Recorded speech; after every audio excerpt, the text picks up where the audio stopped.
Muchísimas gracias. Gracias en primer lugar de parte del Centro de Conciliación Avancemos. Les agradecemos a todos los presentes, no solamente por su inscripción, sino por esta asistencia el día de hoy.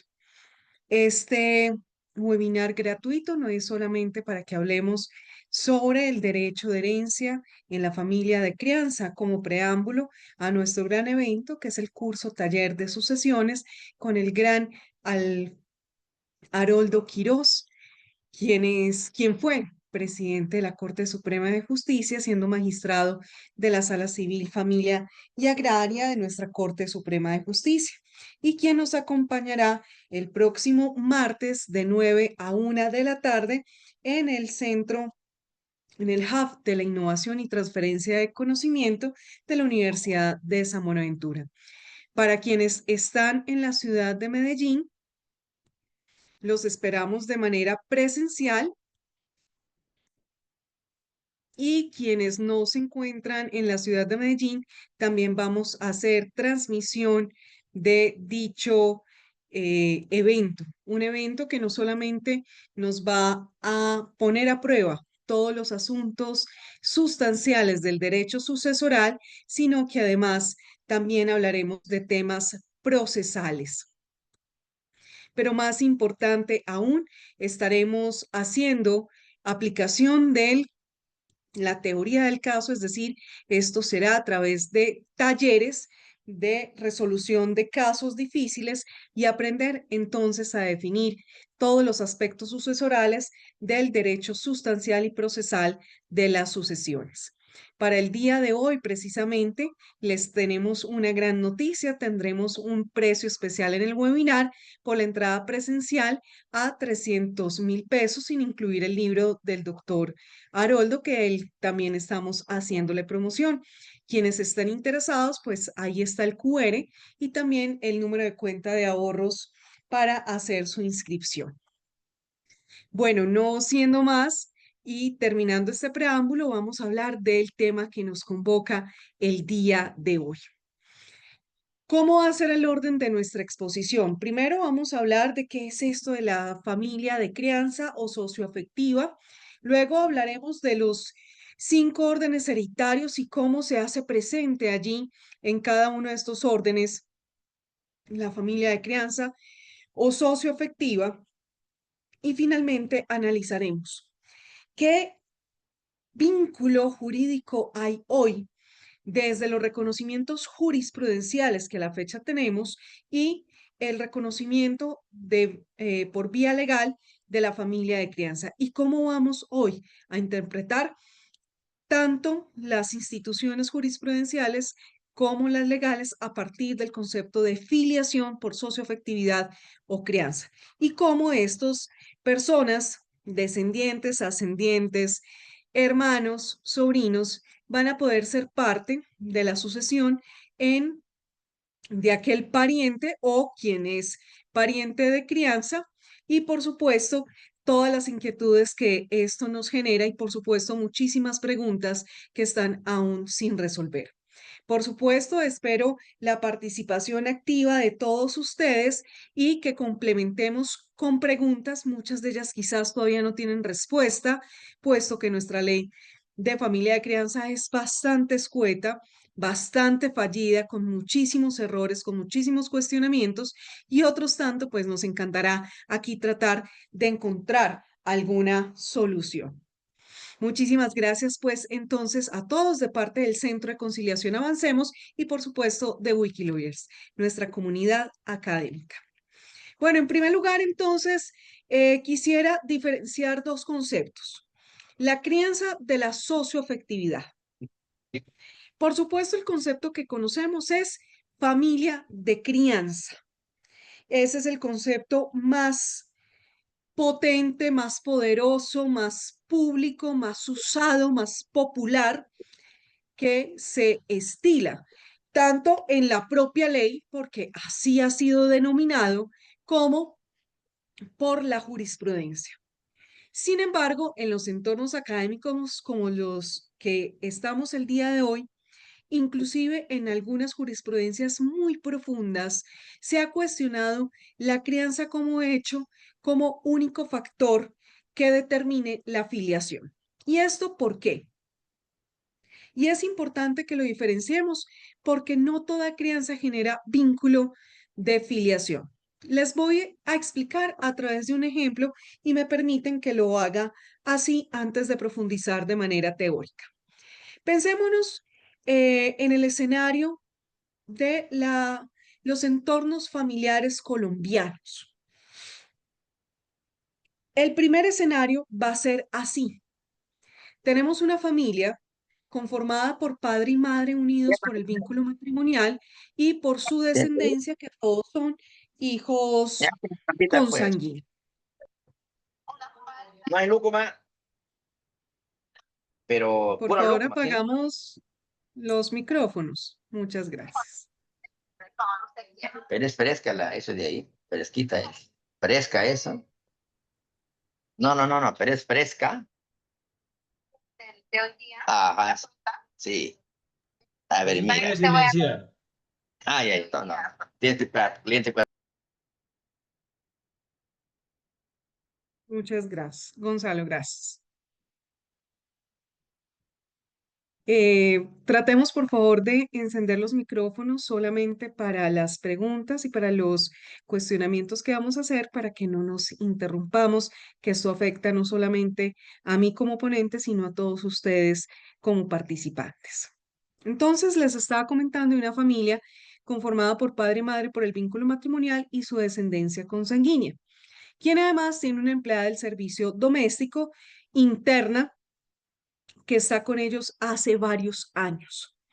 Y esta familia que tiene contratada a esta señora, acogen a uno o a dos de sus hijos. Los apoyan inicialmente con dádivas y regalos, los apoyan con algunas necesidades de mercado, de arrendamiento, de útiles y uniformes, de salud, de necesidades, y terminan al final apoyándolos en temas educativos o académicos, acogiéndolos inclusive en su propio hogar durante temporadas o permanentemente en fechas especiales y demás. Y esto pasa mucho pues en la sociedad colombiana, no solamente en lo urbano, haciendo referencia pues a estas familias que acogen a los hijos de sus empleadas de servicio doméstico, sino también en la ruralidad con los mayordomos que son acogidos con sus familias enteras.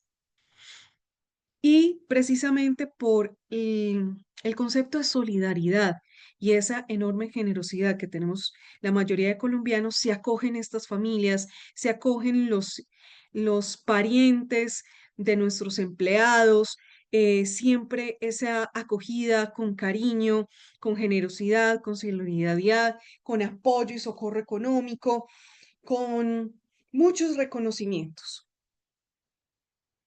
Pero en este caso, está claro que esos hijos de Albita, nuestra empleada del servicio doméstico, no son los hijos de los patrones.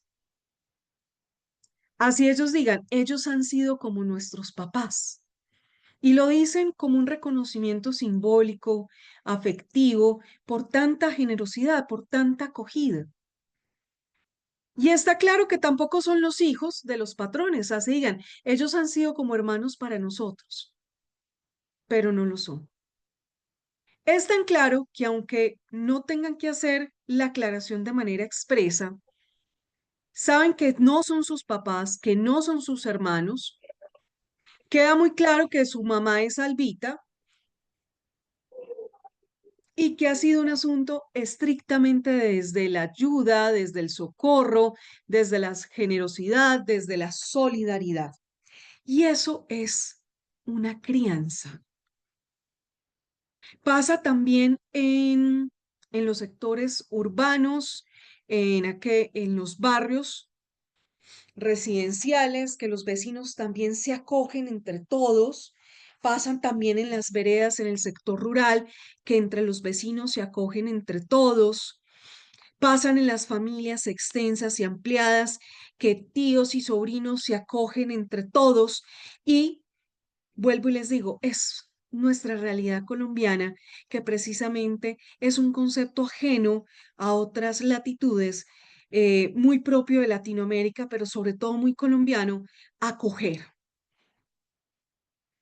Eso es crianza, pero eso no es el vínculo que genera afiliación.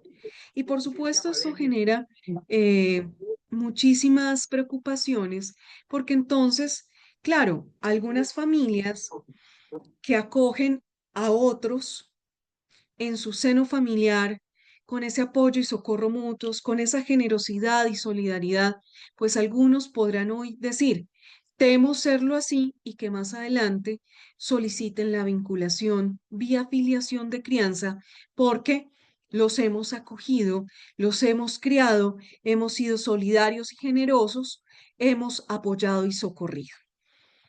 Se los digo porque en varios escenarios académicos se ha presentado esa inquietud de qué pasaría cuando es solo el vínculo de crianza, por la acogida, por la solidaridad, por la generosidad.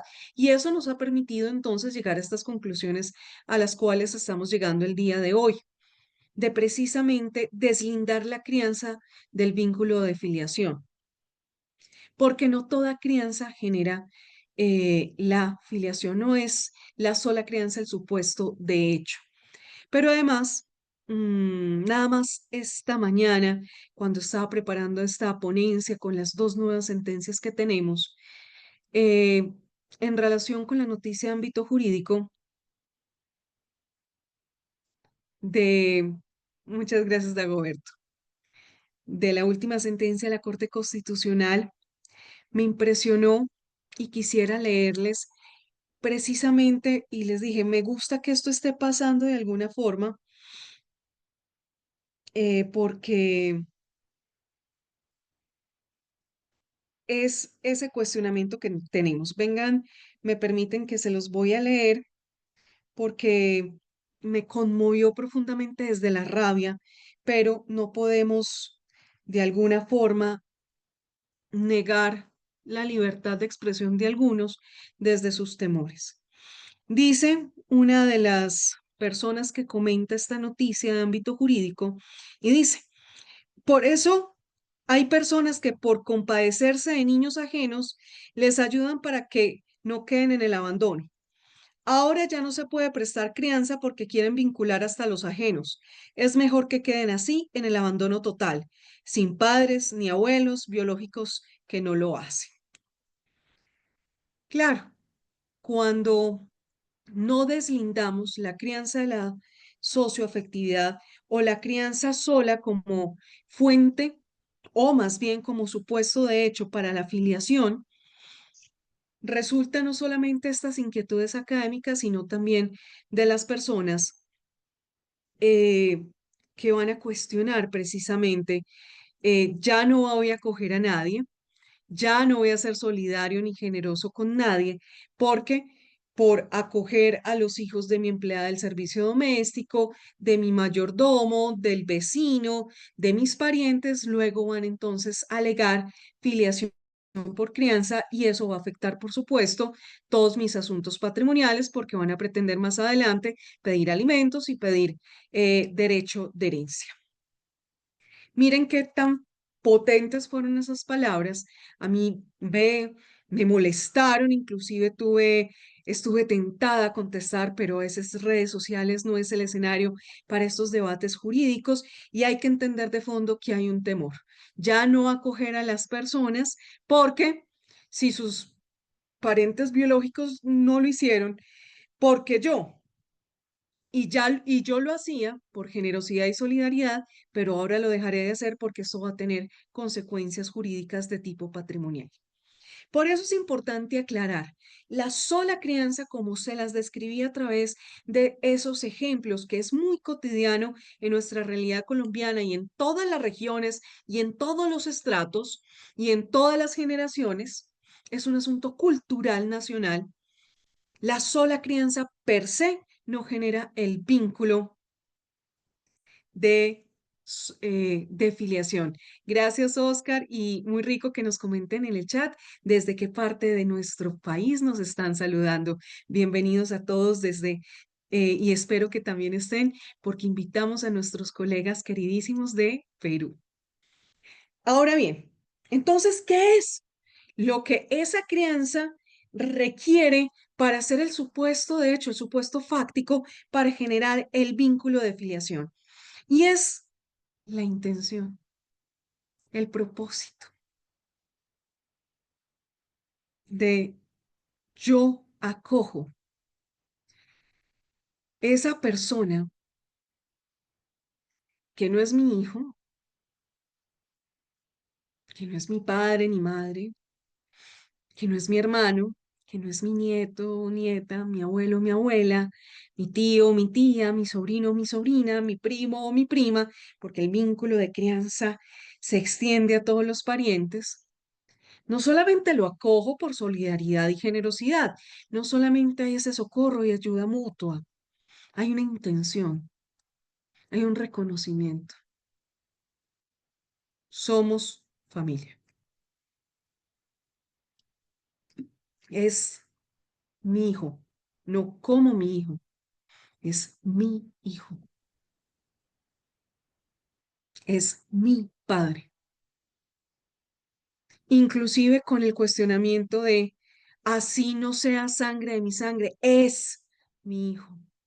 Y lo trato como mi hijo, porque lo es, con todos sus derechos y obligaciones.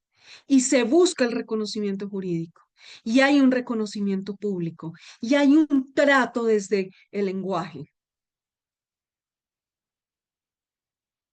Esa es la diferencia de la sola crianza como un hecho de acogida y de solidaridad, generosidad, apoyo y socorro mutuas, a la socioafectividad que implica no solamente la solidaridad, el afecto, sino la voluntad, el propósito, la decisión.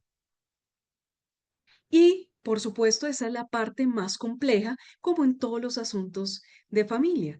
Miren que cuando hablábamos de matrimonio, el matrimonio es muy fácil de probar registro civil de nacimiento porque ahí está plasmada la voluntad de los cónyuges. Y hemos cuestionado mucho la unión marital, de hecho, porque lo más complejo es probar la voluntad de esa comunidad de vida, de esa permanencia. Aquí el vínculo de consanguinidad es muy fácil de probarlo. Está un registro civil de nacimiento y de no tenerlo, la prueba genética o científica. Pero en el vínculo socioafectivo, la dificultad no es probar solo los hechos constitutivos de la solidaridad, de la afectividad, que difícil es probar los afectos, sino probar la voluntad que vamos a llamar voluntad afectiva, voluntad de es mi hijo, no como, es mi hijo. Y quienes hayan ejercido el derecho de las familias en estos entornos de crianza y socioafectividad, o quienes hagan parte de familias en la diversidad, van a reconocer que el trato no es discriminado ni desigual. Se trata a los consanguíneos y a los de crianza iguales. Lo único que los diferencia en principio son apellidos, el nombre, pero el resto del trato es igual. Es más, ¿cuántas familias conocemos así y ni siquiera sabemos que esa es la historia? Siempre hemos visto que don Alberto y doña Camila tienen 10 hijos. Nunca nos hemos cuestionado a preguntar si de esos 10 todos son reconocidos y consanguíneos, o si hay adoptivos, o si hay de crianza. Para nosotros es transparente. Todos son hijos porque así los han tratado, los han reconocido, les han llamado. Eso es lo primero. Por supuesto, entonces, en estos entornos académicos en donde nos hubiese gustado mucho que el legislador nos hubiese citado para el debate de la ley de crianza, que no lo hizo, por supuesto, que hubiese siquiera citado un par de grandes académicos que tenemos muchísimos en Colombia, la sugerencia hubiese sido no llamarle familia de crianza, sino familia socioafectiva. Y como les digo, ya la jurisprudencia los titula como familia de crianza por un tema de reconocimiento popular, pero ya cuando uno desarrolla la sentencia encuentra que ya se está nominando de otra forma, es decir, lo socioafectivo. Pero además de eso, pues a nivel ya de Latinoamérica, también ese es cómo se está nominando. Entonces, hoy, que me alegro que ya seamos 77 y espero que siga creciendo ese número, hoy les invito que por supuesto le nombremos familia de crianza porque ese es el nombre que le da la ley, es el nombre que tradicionalmente le ha dado la jurisprudencia, pero luego de comprender la crianza que diferencia la socioafectividad, empecemos a llamarle como familia socioafectiva. Y más que eso, una expresión que me parece aún más hermosa y mucho más potente y mucho más significativa.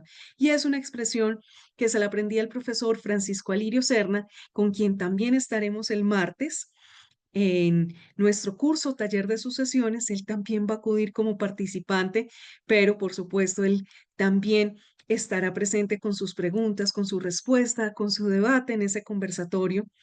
Y él nomina así los hijos del amor.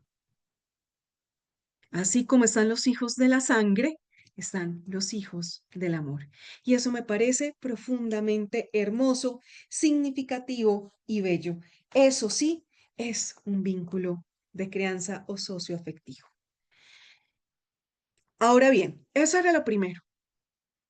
Lo segundo, voy a tratar de hacer una clasificación que aún no estoy del todo convencida, porque como está saliendo tanta jurisprudencia, me están moviendo ese criterio. Y esto es un asunto que aún está, que no es pacífico, que es muy dinámico y que todos los días tenemos que estar muy presentes. Nada más hoy que veo a mi querida Vivian del Socorro, que siempre está presente en estos webinares y en todas las capacitaciones. Ella nada más ayer de manera muy generosa nos compartió la última sentencia del Tribunal Superior de Bogotá, si no estoy mal, Vivian, y pues también una sentencia de la Corte Constitucional nada más esta semana y preciso para nuestro webinar. Voy a tratar de darles una categoría. Por supuesto, no es definitiva, estamos en construcción. Y es que a partir de la ley de los hijos de la familia de crianza, vamos a encontrar dos tipologías. Es más, la segunda categoría se va a dividir también en dos. Y es que los hijos de crianza pueden estar reconocidos o no. Los hijos de crianza no reconocidos, y óiganme bien lo que voy a decir, no son hijos. Hay un vínculo socioafectivo, pero todavía no son hijos. Ese silencio para que dijéramos eso, porque mientras no haya filiación, no son hijos. Claro, hay un vínculo socioafectivo, ese vínculo es jurídico por reconocimiento jurisprudencial, pero no son hijos. Y por eso la última sentencia, que solamente tenemos comunicado de prensa, por eso no pudimos profundizar más, habla del déficit de protección que hay respecto a los vínculos de crianza no reconocidos, porque frente a ellos y ellas solamente hay unos efectos jurídicos que jurisprudencialmente se han reconocido, pero que no tienen la plenitud de los efectos jurídicos que sí tienen los hijos porque precisamente no han sido filiados. A saber, me explico. Eh, este tema ha sido un desarrollo jurisprudencial de las tres altas cortes. Vamos a encontrar el desarrollo en sede constitucional de la Corte Constitucional, en sede ordinaria de la Corte Suprema de Justicia, tanto la sala civil, familia y agraria, como en la laboral, como en la penal. Y en sede contencioso administrativo en temas de medio de control, reparación directa. Es decir, la jurisprudencia es amplísima en este sentido, pero ha sido, a diferencia de otros temas del derecho de las familias, en este punto ha habido coherencia, ha habido diálogo, ha habido comunicación entre las altas cortes. Es decir, cuando yo hago todo el rastreo jurisprudencial de la Corte Constitucional en sede T, tutela, o en sede C, constitucional, hago el rastreo de la Corte Suprema de Justicia en sus tres salas: sala civil, agraria, de familia, sala penal, sala laboral, en sede de casación o en sede de tutela. Esta es jurisdicción ordinaria. Y cuando voy al contencioso, el concepto de familia de crianza es igual o más bien similar, y todos van reconociendo efectos. En este punto es hermoso encontrar esa coherencia, que no la encontramos en otros asuntos. Por ejemplo, en unión marital, de hecho, no hay dicha coherencia. Sobre todo hay una disputa entre la sala laboral, civil, agraria, de familia en cuanto a qué es convivencia y comunidad de vida, y la permanencia. En ese punto en particular, sobre todo lo destaco. También tenemos diferencia en cuanto al reconocimiento de la relación concubinaria. La sala laboral le llama unión marital, de hecho, en familia le seguimos llamando relación concubinaria, y el contencioso se queda callado. Y así muchos temas en familia, inclusive desde lo que es el núcleo familiar para la protección de violencia intrafamiliar, hay disputa entre las salas. En cambio, en este punto hay coherencia, y eso es muy hermoso, porque también el juego democrático de la rama judicial en este punto, con su coherencia, nos permite un desarrollo jurisprudencial muy amplio.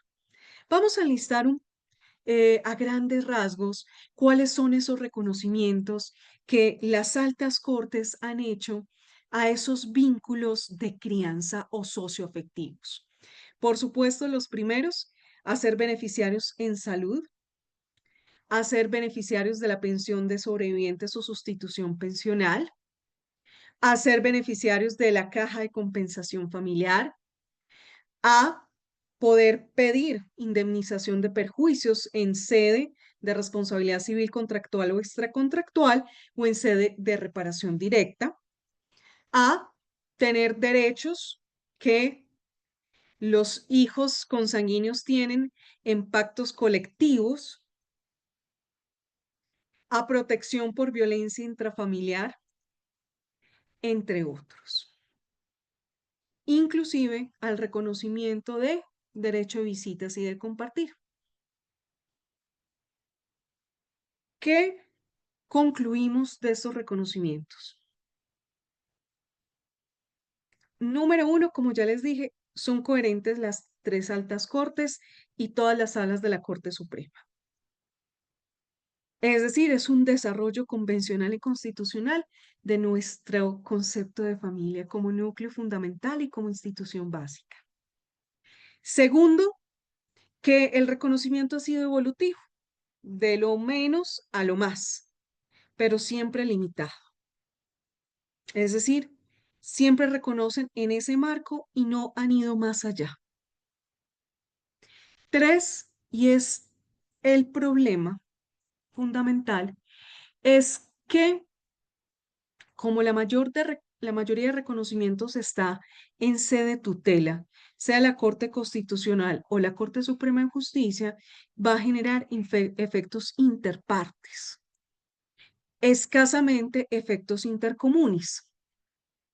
Y si es en sede de casación o en sede del contencioso, como son sentencias para casos en concreto, también tienen efectos interpartes.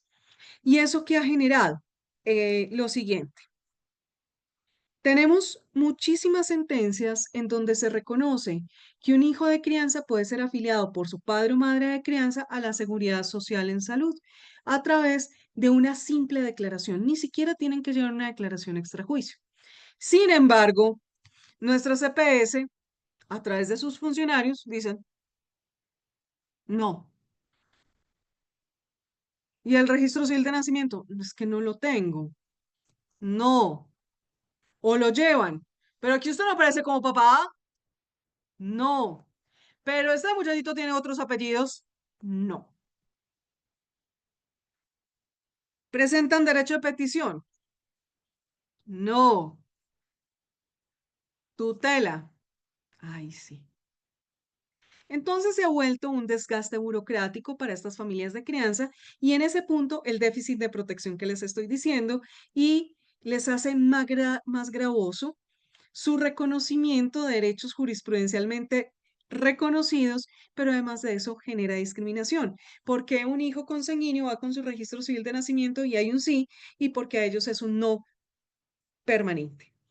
Por supuesto, realmente lo que yo veo son que las instituciones dentro de sus políticas no han acogido a los hijos de crianza eh, y no solamente eso, sino que no han capacitado a su personal. Entonces, por eso el no. Es un asunto estrictamente burocrático, ni siquiera es de derecho.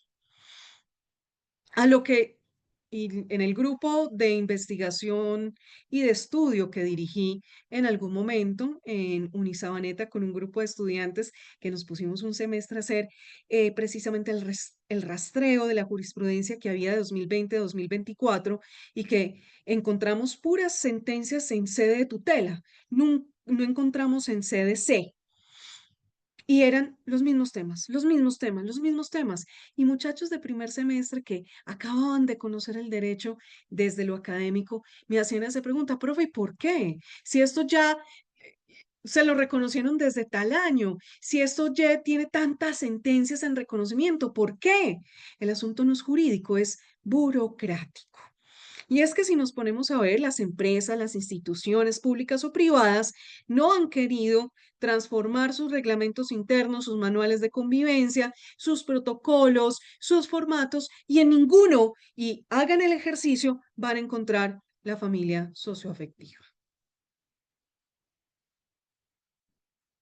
Pero además, esa exigencia del papelito, eso muchachos es tan latinoamericano. Si estamos aquí con compañeros peruanos, un país que amo y adoro y que me acoge también como su nacional de alguna forma, ya soy miembro honorario de dos de sus colegios.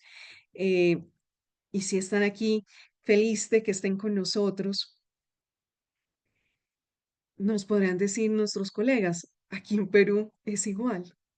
Y si nos vamos por todo el continente, desde México hasta Chile y por el Caribe, la, la necesidad del papelito es fundamental. Eso es muy del sistema romano, romano-francés, de lo escritural.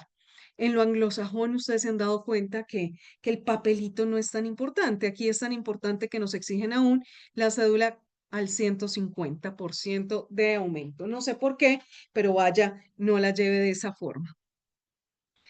Eso es lo inquietante. Entonces, por eso, las conclusiones serán, necesitamos una ley impersonal, general y abstracta para que todas las CPS del régimen subsidiado y contributivo no puedan negar más las afiliaciones y no hagan sentir mal a estas familias desde la discriminación, desde la desprotección y les hagan más gravosa su situación hasta el punto de decir, deje así, que eso es injusticia. Lo mismo en temas pensionales, lo mismo en asuntos de responsabilidad civil contractual, extracontractual y reparación directa. Los jueces en primera y segunda instancia diciendo, no, como no hay registro civil de nacimiento, usted no tiene cómo probar el grado de afectación que tiene. Lo mismo en los beneficios que puedan tener los hijos en las empresas, en las instituciones públicas y privadas, en muchos aspectos. Una de las sentencias que más me conmovió era de un miembro de la policía que estaba solicitando su traslado a la ciudad de Barranquilla, donde estaba su cónyuge su hijo consanguíneo y su hijo de crianza, el cual además tenía una discapacidad y estaba solicitando el traslado de Medellín a Barranquilla precisamente para estar en ese proceso de corresponsabilidad. Son muchas las sentencias, Diana. Más bien, ahorita miramos cómo compartirles todo, porque es que podemos estar hablando de más de 50 sentencias y por supuesto no tengo los números en mi cabeza. Listo. Luego miramos cómo se las compartimos, porque son muchísimas. Muchísimas, muchísimas, muchísimas. Es que nada más de 2020 a 2024, me acuerdo que mis estudiantes y yo analizamos más de 20 sentencias y de 2025, pues durante 2025, imagínense cuántas más, nada más esta semana dos, más 2020 hasta 2003 que inicia la línea. Es muchísima, pero luego miramos cómo se las puedo compartir, sea a través de las redes sociales de Wikilawyers, que estamos pues en Facebook, en Instagram, en Twitter, LinkedIn y WhatsApp, o miramos otra forma. Gracias, Diana, y a todos pues por la comprensión.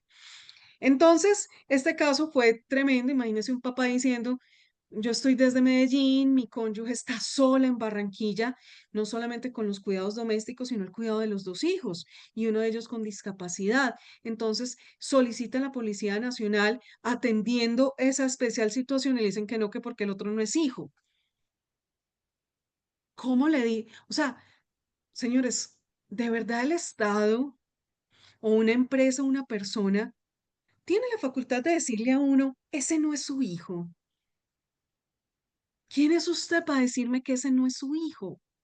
Y le negaron, presentó acción de tutela y ahí mismo, el reconocimiento inmediato y el traslado. Entonces, claro, si no hay una ley que obligue a todo el mundo, tiene que hacer todos esos reconocimientos vía tutela.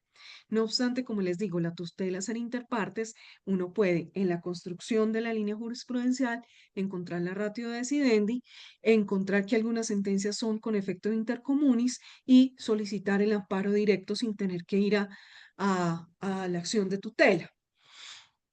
Pero bueno, ustedes son mis colegas, saben cómo es el asunto en nuestra Colombia. Pero además, también, como no hay una ley general, los diferentes fallos pueden ser contradictorios. Entonces, por aquí sí y por aquí no, impugnar y por aquí sí, no, y por aquí revocar. En fin, eso genera inseguridad jurídica y por eso la necesidad de la ley. Entonces, respecto al vínculo, perdónenme que por aquí están escribiendo. Muchas gracias. Eh, a las personas que están con vínculo socioafectivo, que no han sido reconocidos, que no tienen filiación, van a obtener solamente esos reconocimientos que les indiqué y esos reconocimientos, de no lograrlos de manera voluntaria, van a tener que hacerlo a través de acción de tutela, utilizando precisamente toda esta línea jurisprudencial. Eso era lo que teníamos.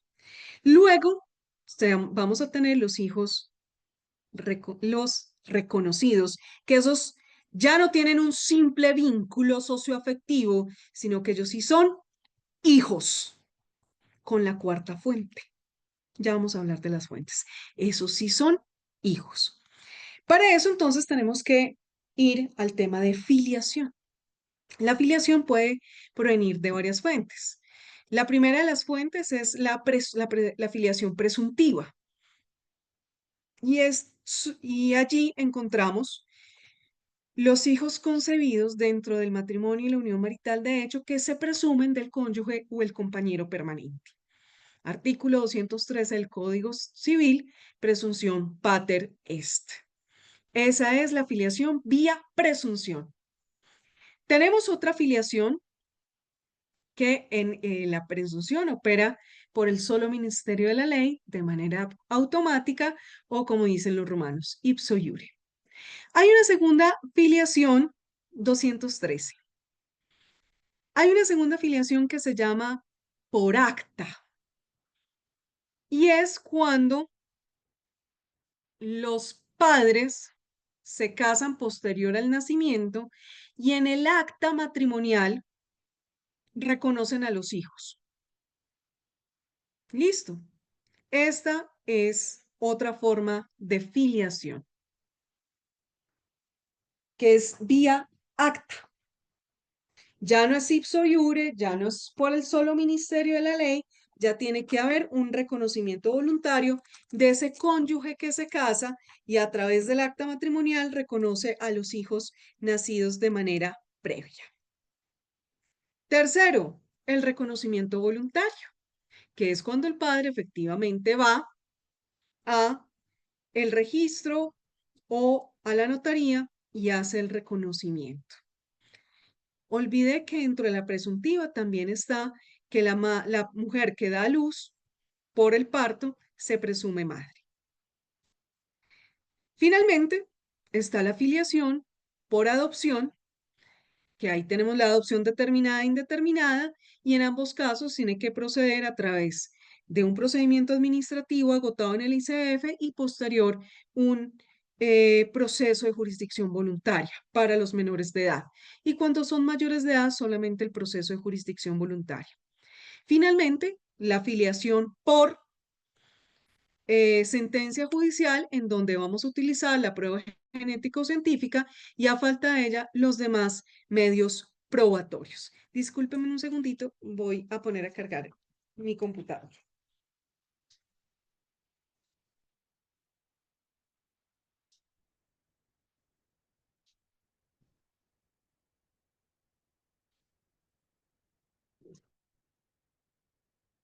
Muchas gracias.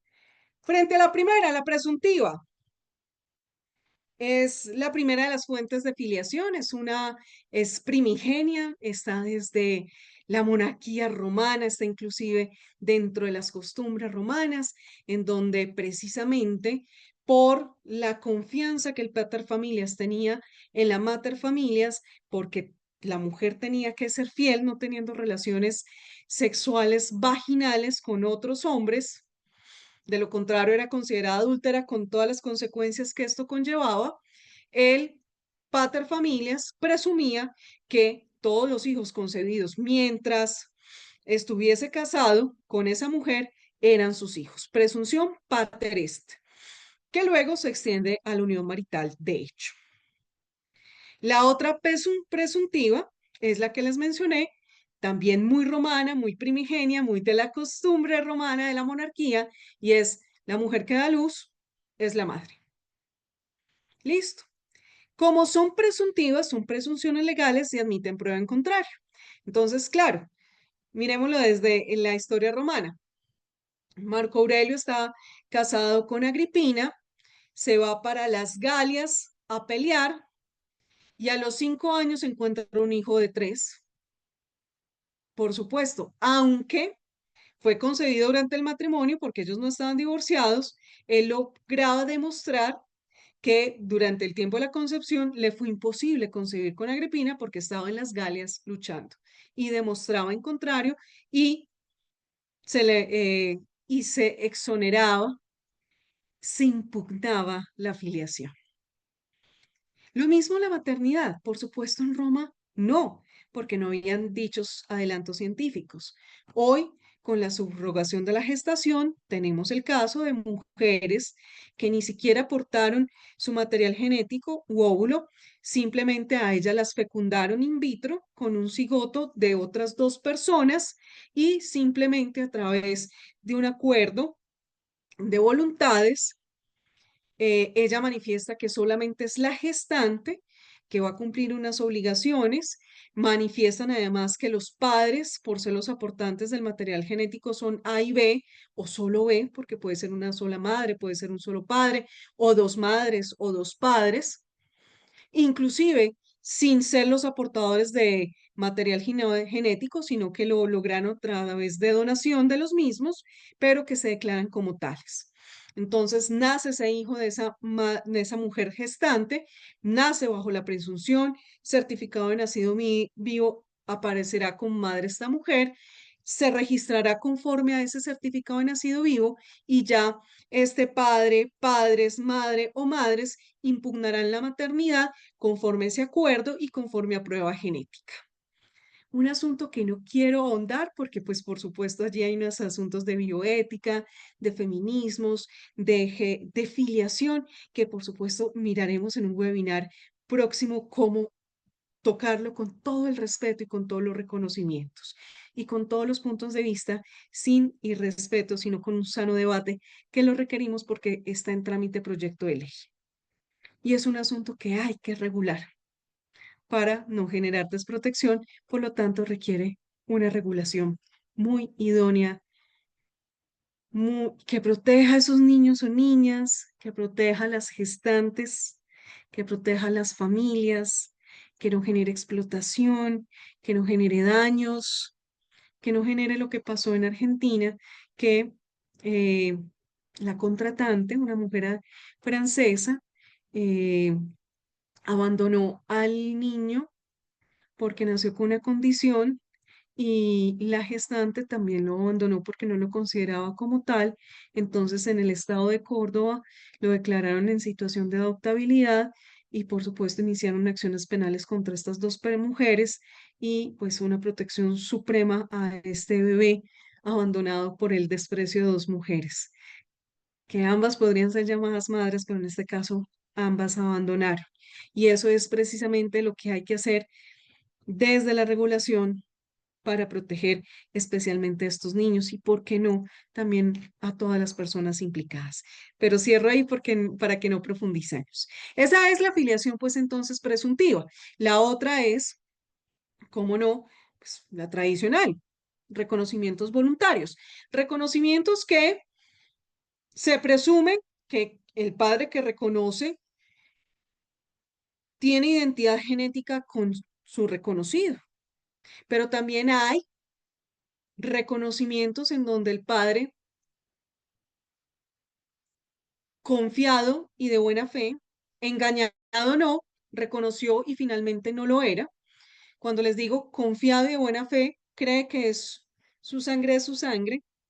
Pudo haber sido engañado por la madre o no, ambos pensaban que sí, o ella lo indujo a engaño, o él sabiendo que no era, reconoce. El último se llama reconocimientos por complacencia. Listo. Ese es un reconocimiento voluntario, también fuente de filiación. Está pues la adoptiva, una muy bella, la determinada, que es cuando el cónyuge o compañero permanente adopta el hijo o hija de su cónyuge o compañera permanente cuyo padre o madre ha fallecido, no reconoció o su patria potestad ha sido privada.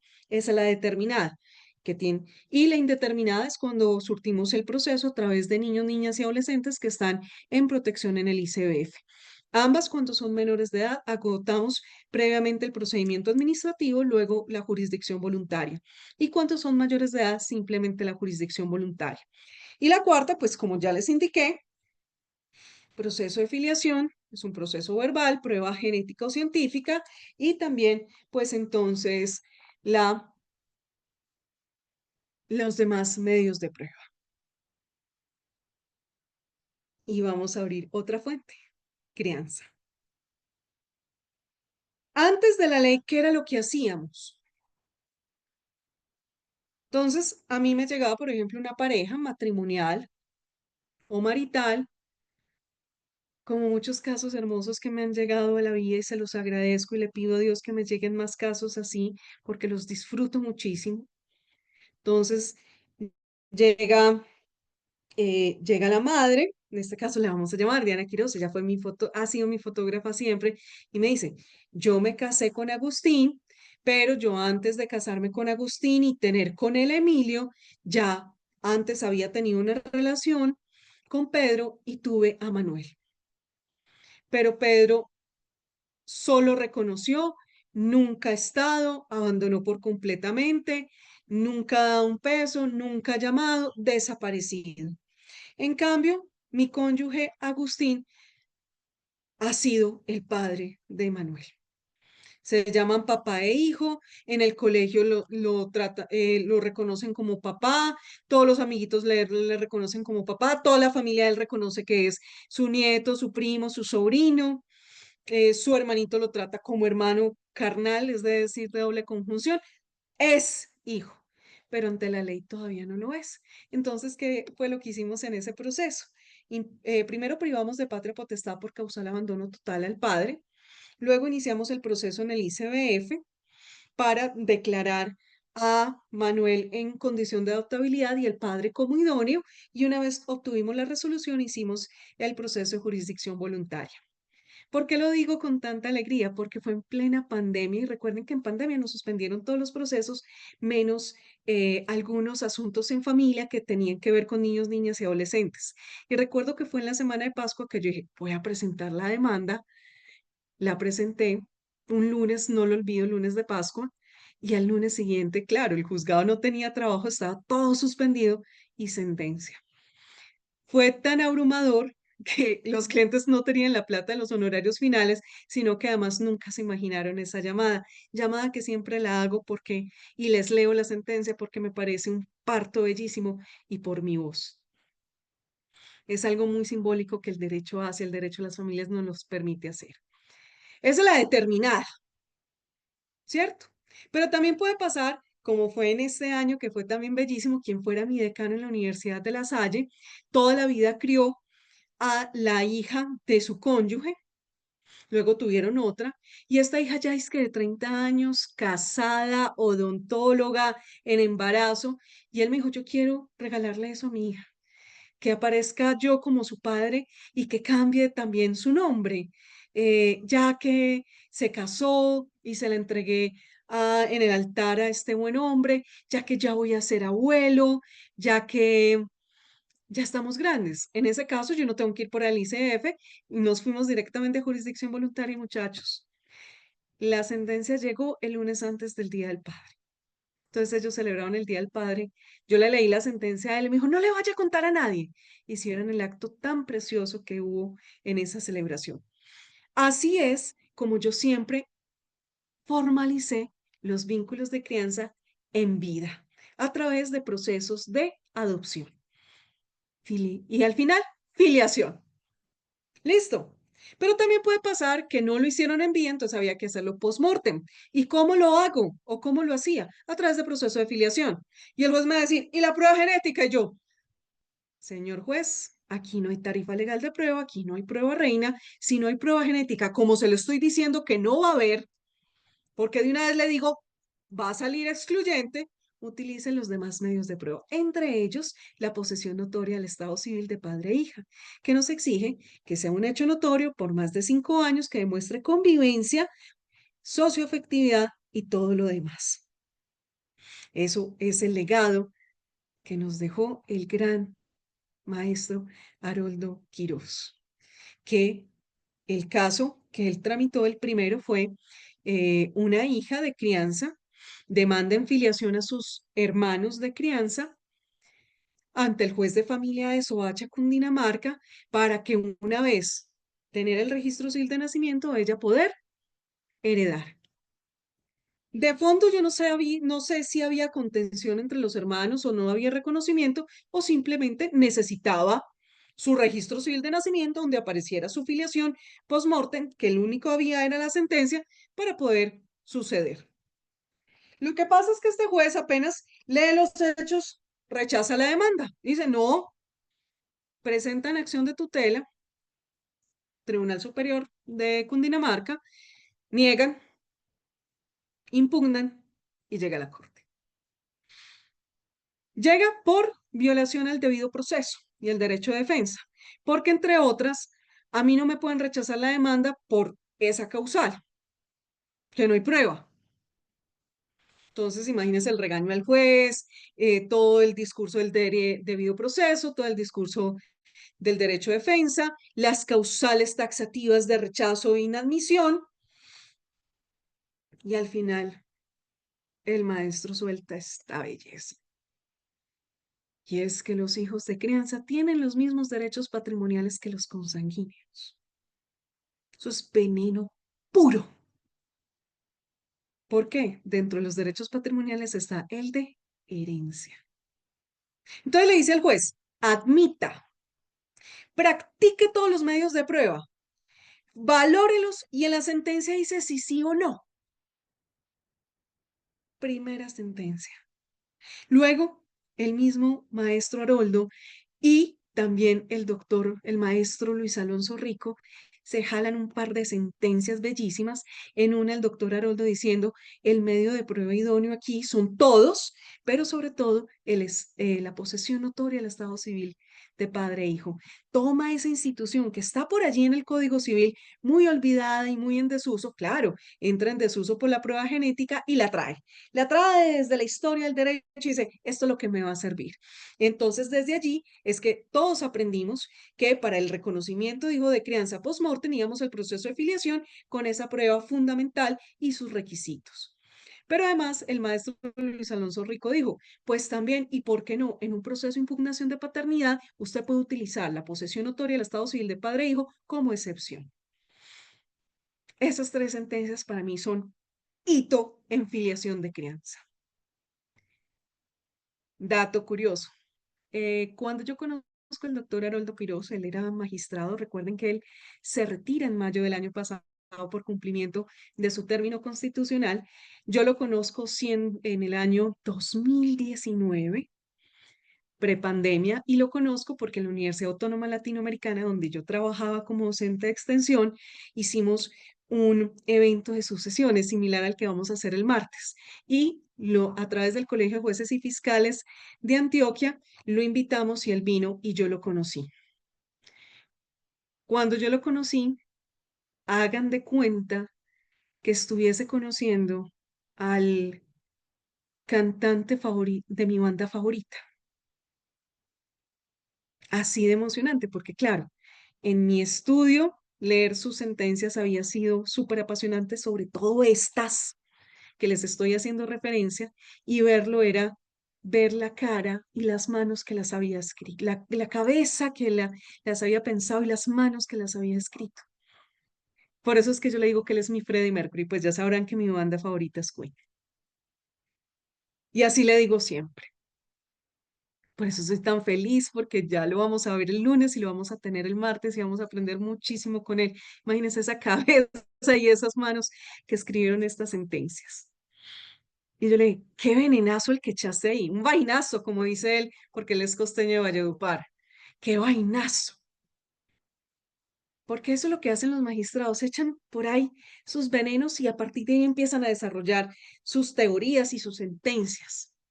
Y luego, pues ese vainazo se volvió, como les digo, la posesión notaria del Estado civil como la prueba en la filiación post-mortem de crianza y además como excepción en impugnación. Actualmente estoy tramitando una impugnación doble de padre y madre que reconocieron a dos niñas que acogieron como sus propias sin serlo y sus hermanos post-mortem las demandaron, claro, siempre supieron que eran hijas de crianza, que habían sido reconocidas así, pero apenas se murieron, ahí sí se les olvidó, impugnaron paternidad para quedarse con los 10 pesos más de herencia. Ay, voy. Ya nos salió prueba genética excluyente, ya tuvimos los interrogatorios, nos falta la 373 con los testimonios, luego les voy contando cómo va esa sentencia, que por supuesto será apelada, entonces creo que va a ser muy interesante porque, como excepcioné, posesión notoria del Estado civil, que es el objeto pues de la litis. Eso era lo que teníamos. Y así se reconocían, vía adopción o vía filiación. Pero al final, ¿qué había? Filiación. Y al final un registro civil de nacimiento donde desaparecían los biológicos o los que habían reconocido en un principio y aparecían ya los de crianza, vía filiación por sentencia judicial o vía filiación por sentencia judicial de adopción. Cambiaba su registro civil de nacimiento, desaparecían los padres iniciales, aparecen los padres de crianza, cambian nombres y ahí sí, la plenitud de los efectos jurídicos, incluyendo herencia. Pero viene la ley nueva. Y la ley nueva, seguramente con muy buenas intenciones, y para evitar que el reconocimiento fuera vía jurisdicción voluntaria, adopción, o fuera vía verbal, declarativo de filiación, Nos dijo que se podía hacer por escritura pública o por jurisdicción voluntaria. Pero no solamente con los más o menos 500.425.000 errores, y si ustedes han encontrado más, me van contando, que tiene desde lo constitucional, por eso está demandada, no sé cuántas veces. Habría que hacerle seguimiento, sino además que no está reglamentada, entonces los notarios son como, ¿y yo cómo hago eso? ¿Usted cómo me está pidiendo que yo practique pruebas aquí? ¿Cómo así que usted me está pidiendo que yo nombre aquí curadora ad litem? ¿Cómo así que yo tengo que pedir esos requisitos? Claro, el año pasado, yo no sé si Vivian estuvo en la Universidad de Medellín, que hicimos un foro muy bello también sobre este tema de esta ley, y estábamos allí el doctor Francisco Alirio, la doctora Aura Cadavid, el doctor Alejandro Rojas, estaba el doctor Diego Enríquez, juez 15 de familia, estaba yo, y estábamos con un montón de notarios de Medellín, y todos eran como, ¿pero qué hacemos? Es que nada de eso yo puedo hacer. Entonces, de alguna forma, los notarios, perdónenme la expresión tan coloquial, se rancharon y dijeron, yo no voy a hacer esos reconocimientos. Pues que, es que yo no practico pruebas, yo no valoro pruebas, yo no nombro curadores al ítem y un montón de asuntos más. Y aunque Superintendencia, Notario y Registro les dio la orden que sí, les dijeron, usted Superintendencia, sus conceptos no son vinculantes, no son forzosos, no son obligatorios, entonces yo veré si lo acato o no. Y usted solamente controla y vigila y sobre este punto no lo puede hacer. ¿Eso que generó, muchachos? Que de todos los notarios de Colombia van a haber unos que digan, hágale, y no sé cómo lo están haciendo. Y otros diciendo, no. Los que dicen que sí, es mandato legal. Ah, sí. Y los que dicen que no, me parecen muy éticos y muy responsables porque yo me imagino que ellos serán como, eso que está generando una inseguridad jurídica, muchachos, increíble. Piensen los notarios que están diciendo que sí, cada uno a su manera, y que la ley se caiga. ¿Qué va a pasar con todos esos reconocimientos? Sobre todo con los reconocimientos mal hechos, que deben ser todos porque no está reglamentada. Entonces, la solución hoy por seguridad jurídica es que nos estamos yendo por jurisdicción voluntaria, y aunque los jueces están también como, ¿y yo qué hago aquí? Ellos sí tienen todas las herramientas del proceso judicial, lo extrapetita, lo ultrapetita, lo de oficio, y han podido hacer esos reconocimientos allí. Listo, entonces miren que ya, pero finalmente son filiados, filiados. Conclusión, para que vayamos terminando. Las personas que tienen vínculo de crianza o socioafectivo sin reconocimiento aún no tienen derecho de herencia. Solo esas personas que fueron reconocidas a través de adopción o a través de jurisdicción o a través de filiación en proceso judicial post-mortem o a través del reconocimiento vía notaría o a través de la jurisdicción voluntaria de la ley, solo ellos, quienes han sido filiados, quien su registro civil de nacimiento ha sido modificado, en donde se mencionan quiénes son sus padres, en donde ha cambiado también su nombre, solo esos tienen herencia porque son hijos. Conclusión, solo los hijos son herederos en el primer orden, con un problemita. Quienes han sido reconocidos por adopción o por el declarativo de filiación, heredan como cualquier pariente. Heredan de manera directa o por representación en el primer orden. Heredan de manera directa en el segundo orden como padres o ascendientes. Heredan de manera directa o por representación en el segundo orden como hermanos y heredan de manera directa en el cuarto orden como sobrinos, porque son hijos. En cambio, los que han sido reconocidos por la ley, el vínculo de crianza es solamente entre padre e hijo y no vincula a los demás parientes. Por lo tanto, y ojo con esto, y aquí viene la gran conclusión. Si, por ejemplo, y perdóname que utilice tu nombre, Vivian, Vivian reconoce vía notaría o vía jurisdicción voluntaria, según el procedimiento de la ley, a Antonio. Ese vínculo solamente va a ser entre Vivian y Antonio. No va a vincular a los otros hijos de Vivian con Antonio. O sea, no van a ser hermanos. No va a vincular a los padres de Vivian con su hijo, no van a ser abuelos y nietos. No va a vincular a su cónyuge o compañero con Antonio, es decir, no va a ser su padre. No va a vincular a sus hermanos, no van a ser tíos. No va a vincular a los hijos de sus hermanos, es decir, a sus sobrinos, no son primos. Vea que ese es uno de los tantísimos errores. Entonces Antonio solamente va a heredar de Vivian. ¿Y si se muere el abuelo? No. ¿Y si se muere eh, el cónyuge o compañero permanente de Vivian? No. ¿Y si se muere el hermano? No. ¿Y si se muere el tío? No. ¿Y si se muere el primo? No, no, no, no. Entonces, conclusión, muchachos, yo sé que la ley buscaba cosas muy buenas, se los dije, la necesitamos para evitar la tutelitis, la burocratitis, pero lo hizo mal. La queríamos, sí, pero no así. Entonces, y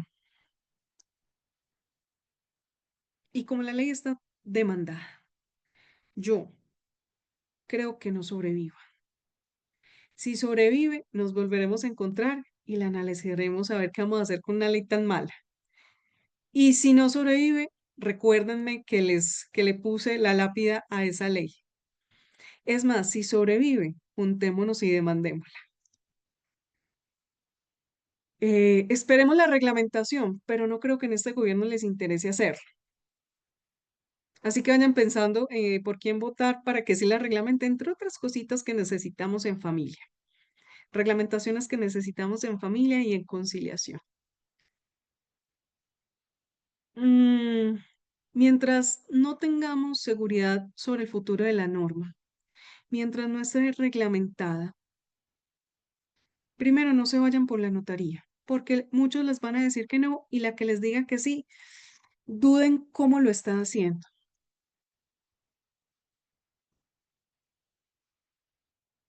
Váyanse por jurisdicción voluntaria, que por ahí el proceso judicial les va a dar más certeza por ese efecto de cosa juzgada. Pero vámonos por lo seguro. Sigámoslo haciendo vía adopción, sigámoslo haciendo vía filiación. Pues el verbal de filiación. Para que tengamos no solamente la certeza que sí nos da el régimen anterior, que todavía está vigente, sino porque además recuerden que el hijo de crianza, así reconocido, sí va a heredar en todos los órdenes, mientras que el otro no. Que es el mismo problema pues con la ley que yo digo, prefiero que nos divorciemos por otra de las causales o de mutuo acuerdo, pero no nos vamos por la décima porque esa tiene un montón de problemitas. Pero de eso también podemos hacer no, tenemos un webinar. El, ya les digo, que ese es con mis amigos de Perú. El 30 a las 3 de la tarde con la Universidad de Tacna, el profesor Víctor Zuleta va a exponer la ley de divorcio unilateral. Esa la tenemos, sí, el 30. Creo que teníamos otra por allí. Bueno, les voy contando y por favor nos siguen a través de las redes sociales. Entonces, eso era lo que quería exponerles sobre la ley de crianza, los derechos de crianza de los derechos de herencia en la familia de crianza. Tenemos muchísimo por construir, como les decía, ir pendiente de estas sentencias en la sede constitucional, porque recuerden que está muy demandada. Estamos esperando que el comunicado de prensa llegue a la sentencia a ver qué nos quiso decir.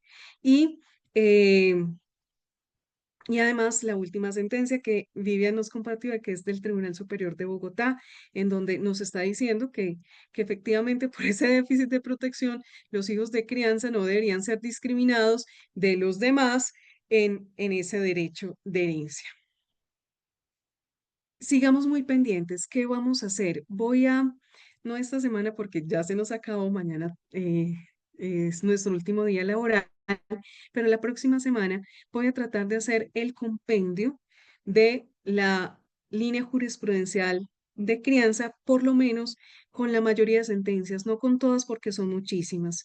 Y, por supuesto, se las voy a compartir a través de nuestras redes sociales, que es Facebook, pues a las redes sociales de Wikilawyers, en Facebook, en Twitter, en Instagram y en LinkedIn, y nuestros grupos regionales de WhatsApp. Allí voy a tratar de compilarles lo que más pueda de la línea jurisprudencial, porque es un tema que me encanta, es de los que más me apasiona en familia, y con las últimas dos sentencias, para que sigamos construyendo este grupo de estudio, esta comunidad académica en cuanto al derecho de las familias.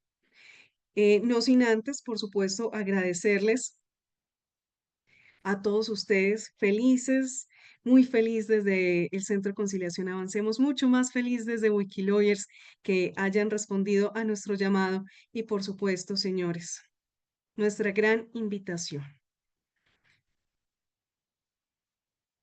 Cuando uno ama, uno quiere que todos sus seres amados sean conocidos.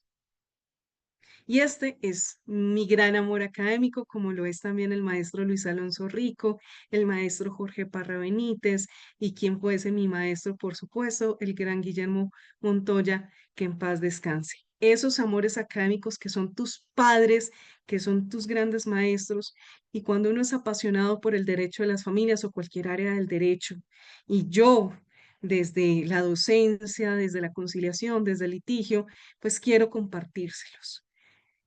Quienes hayan estado con él en clase, en conferencias, saben de qué les estoy hablando. Quien no, desen la oportunidad de conocerlo. No solamente él fue un gran docente y él de antes había escrito muchísimos libros, sino que además fue un gran litigante. Y ya cuando es nombrado magistrado, hizo que esa corte pasada eh, llegase casi a ser llamada la segunda corte de oro por los magistrados que estuvieron allí, entre ellos él y el doctor Luis Alonso Rico, mi otro gran maestro, y además que a él, al maestro Luis Alonso Rico, al maestro Tolosa, le demos las grandes sentencias en unión marital de hecho, relación concubinaria, enfoque de género, eh, derecho de los animales y de la familia multiespecie, reconocimiento de sujetos especiales sujetos de especial protección constitucional, derechos a los muertos.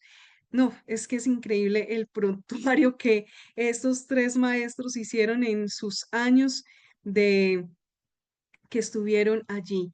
Nos legaron las grandes sentencias y, por supuesto, en tema sucesoral.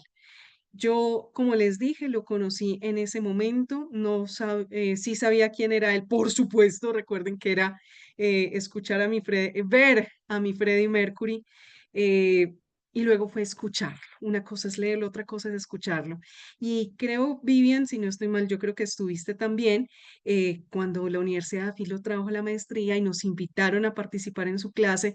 Y muchachos, yo soy profesora de sucesiones en pregrado y posgrado y me rindo ante sus pies de cómo explica lo sustancial y lo procesal de las sucesiones a través de casos, a través de talleres, a través de la aplicación de teoría del caso.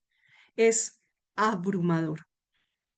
No dejen de estar. Yo sé que es finalizando octubre, estamos cansados, ya no hay plata, la plata que hay es para buñuelos y natilla, para los aguinaldos, para las vacaciones, hasta para útiles y uniformes. Pero dense por amor propio este regalo. Si no pueden de manera presencial, háganlo de manera virtual, pero si están aquí en Medellín, por favor traten de estar, conocerlo, comprar su libro, que se los firme, que vivan con él, que y además que es una persona supremamente humana, del quien no solamente se aprende de derechos, sino de cómo ejercer la vida.